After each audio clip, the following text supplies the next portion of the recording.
ಜನಾರ್ದನ ರೆಡ್ಡಿ ಮನೆ ಬಳಿ ಸ್ಥಳ ಪರಿಶೀಲನೆಯನ್ನ ಮಾಡೋದಕ್ಕೆ ಡಿಐಜಿ ವರ್ತಿಕಾ ಕಟ್ಯಾರ್ ಬಂದಿದ್ದಾರೆ. ಮತ್ತೊಮ್ಮೆ ಪರಿಶೀಲನೆಯನ್ನು ಮಾಡ್ತಿದ್ದಾರೆ. ಪರಿಸ್ಥಿತಿ ನಿಯಂತ್ರಣದಲ್ಲಿದೆ ಅಂತ ತಿಳಿಸಿದ್ರು. ಸಮಸ್ಯೆ ಇಲ್ಲ ಅಂತ ಹೇಳಿದ್ರು. ಪಾಪ ಇದೇ ಲೇಡಿ ಆಫೀಸರ್ ನಿನ್ನೆಯಿಂದ ಹ್ಯಾಂಡಲ್ ಮಾಡೋದಕ್ಕೆ ಪ್ರಯತ್ನ ಪಟ್ಟರು. ಯಾರನ್ನ ಕೂಡ ಬಂಧಿಸಿಲ್ಲ ಅನ್ನೋದನ್ನ ತಿಳಿಸಿದ್ರು.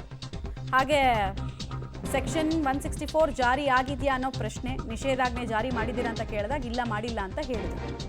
ಈಗೆಲ್ಲವೂ ಕೂಡ ಪರಿಸ್ಥಿತಿ ತಿಳಿಯಾಗಿದೆ, ಕಂಟ್ರೋಲ್ನಲ್ಲಿದೆ ಅಂತ ಡಿಐಜಿ ವರ್ತಿಕಾ ಕಟ್ಯಾರ್ ತಿಳಿಸಿದ್ರು. ಇವತ್ತು ಕೂಡ ಸ್ಥಳಕ್ಕೆ ಭೇಟಿ ಕೊಟ್ಟರು. ಇವರೊಂದು ರಿಪೋರ್ಟನ್ನು ಕೂಡ ಸರ್ಕಾರಕ್ಕೆ ಸಬ್ಮಿಟ್ ಮಾಡಿದ್ದಾರೆ.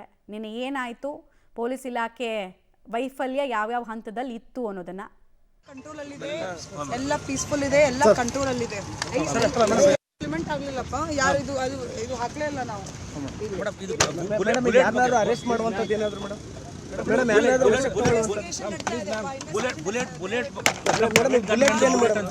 ಇನ್ವೆಸ್ಟಿಗೇಷನ್ ನಡೀತಾ ಇದೆ, ಅದು ಅಷ್ಟು ಸಾಕು.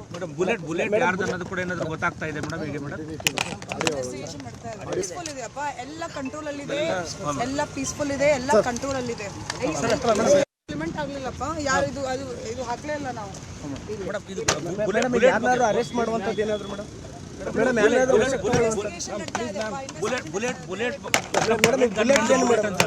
ಇನ್ವೆಸ್ಟಿಗೇಷನ್ ನಡೀತಾ ಇದೆ, ಅದು ಅಷ್ಟು ಸಾಕು. ಬುಲೆಟ್ ಯಾರ್ದು ಅನ್ನೋದು ಕೂಡ ಏನಾದ್ರು ಗೊತ್ತಾಗ್ತಾ ಇದೆ ಮೇಡಮ್? ಹೇಗೆ ಮೇಡಮ್?